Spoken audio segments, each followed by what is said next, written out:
ये हमारे पास जो रैबिट्स हैं पहले तो सिल्वर कलर में थे, बट सिल्वर कलर की बहुत ज़्यादा डिमांड है, बट वाइट की भी लोग डिमांड कर रहे थे। तो ये अभी हमारे पास जो रैबिट्स हैं वो आए हैं। ज़रा खोलें डॉक्टर साहब इनको।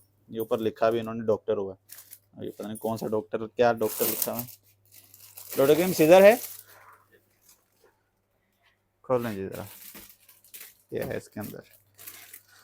अच्छा, मोस्ट ऑफ टाइम जब कैट जो रैबिट्स हैं ट्रैवल करते हैं तो इस तरह की बास्केट्स के अंदर ये जो है ना बांध के ट्रैवल किए जाते हैं, ताकि भागे वगैरह ना। और जब कभी ठंड हो, जैसे राइडर वगैरह लेके आते हैं, तो फिर इनको इस तरह पैक करके करते हैं कि हवा वगैरह ना लगे। मोस्टली ये बाइकर ही लेके आ रहे होते हैं राइड्स के थ्रू। Okay, nice. नाइस। ये जी, oh oh sorry sorry sorry sorry sorry sorry doctor साहब आप पकड़े। ये जी, ये हमारा वाइट बनी और ये सिल्वर, जिसकी बहुत ज़्यादा डिमांड होती है मोस्टली। ये मदर से अभी इसने दूध पीना छोड़ा ही है। पहले जो है ये मदर के पास था, अभी इसने दूध वगैरह छोड़ा है, अभी चारा वगैरह खा रहा है। तो इसको आज हमने मंगवाया, पहले ले हमने काफ़ी देर का लिया हुआ था, बट लिया आज है। हमारे कुछ और रेगुलर रैबिट्स हैं जो पहले हमारे पास हैं, तो सब इसी के अंदर ही रखते हैं अभी फ़िलहाल। जब शाम को फार्म हाउस जाएंगे तो फिर ये वहाँ पे चले जाएंगे। दूसरे भी, ओ क्यूट।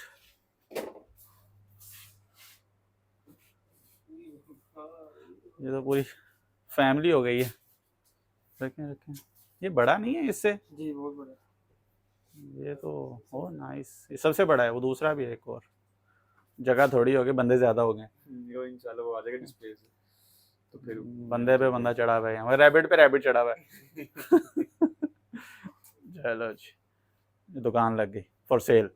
फिर ये कैट हमारे पास आई है। इसकी कंप्लेंट ये है कि इसके ईयर माइट्स हैं, जिसके लिए अभी हम इसकी जो क्लीनिंग है वो सेप्टिन से करेंगे। सबसे पहले इसके कान साफ़ होने, उसके बाद फिर इसके कानों के अंदर जो मेडिसिन होती है, ऑटोवेट ड्रॉप्स होते हैं, वो यूज़ करने होते हैं। ऑटोवेट ड्रॉप्स जो हैं इस तरह की कंडीशन के लिए बेस्ट ड्रॉप्स होते हैं, क्योंकि ईयर माइट्स और किसी भी तरह का माइनर इन्फेक्शन हो तो वो भी ख़त्म हो जाता है। अगर मैं दिखाऊँ तो ये ड्रॉप्स होते हैं ऑटोवेट।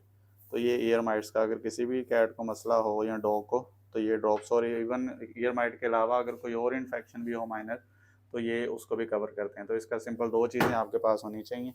एक सेप्टिन, इससे आपने कान साफ़ करने हैं, उसके बाद आपने ऑटोवेट 2 से 3 कतरे अडल्ट कैट में सुबह शाम डालने, तो ईयर माइट का जो मसला है वो हल हो जाता है। इसके अलावा इस कैट को जो इशू है वो एयर नोट्स हैं, क्योंकि ग्रूमिंग नहीं होती तो वो नोट्स हो जाते हैं। वो अभी हमने इसको जो नोट्स हैं वो रिमूव कर दिए हैं। और जैसे ये देखें ना, इस एरिया में मोस्टली कैट्स जो हैं वो ब्रश नहीं करवाती, तो यहाँ बहुत बड़ा एक मेजर नोट बना हुआ था वो जो हमने उतार दिया है इसका। ओवरऑल बाकी ठीक है। एनर ग्रैंड की सफाई वगैरह थी, आज इसकी सैनिटरी शेप थी, वो हो गई है। बट बहुत प्यारा, आँखें इसकी बहुत पसंद आई मुझे। ये देखें, नशीली आँखें, ओड आइज़ हैं इसको, दोनों ही डिफरेंट कलर्स में होते हैं और बहुत फ्रेंडली कोऑपरेटिव जो है। अभी जैसे अभी कान साफ़ हुए, उसके बाद ये कानों के अंदर ऑटोवेट जो ड्रॉप्स हैं वो डाल के अच्छी तरह आपने रब कर देना होता है, ताकि प्रॉपरली मिक्स हो जाएं। तो ये आपने दोनों कानों में ही डालने होते हैं। और अगर घर में कोई और कैट हो जिसको ये इशू है, तो उसके अंदर भी, उसमें भी आपने सेम ही प्रोटोकॉल फॉलो करना होता है जी। अभी हमने जो फूड है क्लाइंट को भेजना है रिफ्लेक्स का, ये 15 किलो की पैकिंग है, इसमें से उनको 2 किलो चाहिए। तो अभी ओपन करें जी। डॉक्टर साहब क्या नाम है इनका भाई साहब का? नवीद भाई, खोल दें अल्लाह का नाम लेके।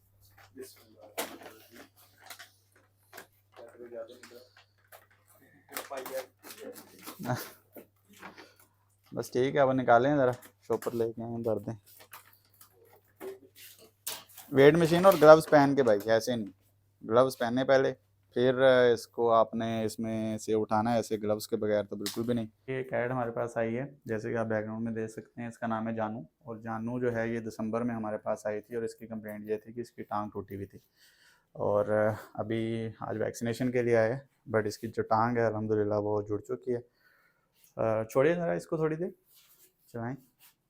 ये देखें, अब माशाल्लाह ठीक है, अब इसकी चल फिर भी रहा है, एक्टिव भी है, और माशाल्लाह से बेहतर हो गया है।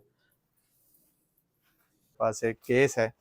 अब जैसे ये छोटा सा डॉग है, अगर आप इसको देखें तो अब इसकी हिस्ट्री बड़ी इंटरेस्टिंग है कि ये घर में खेल रहा था, तो जो इसके ओनर हैं उन्होंने घर में कोई बंदा है उसने इसको किक किया और इसकी इंटरनल ब्लीडिंग स्टार्ट हो गई। अभी बेचारा ये पार्वो से रिकवर किया है और इसको इस तरह एक अडल्ट बड़ा आदमी जो होता है वो ऑलमोस्ट आप अंदाज़ा करेंगे एक 90 किलो का या 100 किलो का बंदा एक ऑलमोस्ट 2.5-3 किलो की पपी को हिट करेगा फुल जोर से, तो उसकी क्या सूरत हाल होगी। अब इसके हिट करने की वजह से अब इसके अंदर इंटरनल ब्लीडिंग होगी भी है और इसकी जो फैमिली है वो बहुत ज़्यादा इसके साथ अटैच थी, बहुत मतलब उनके लिए ट्रॉमाटाइजिंग इफेक्ट था। तो अभी हमने इसको ड्रिप वगैरह लगा के टेस्ट वगैरह ऐसे कर रहे हैं, इसको स्टेबलाइज करने की कोशिश कर रहे हैं। आप लोगों से भी रिक्वेस्ट है कि इसके लिए दुआ करें ताकि बेचारा सेटल डाउन हो के अपनी फैमिली के पास वापस जा सके।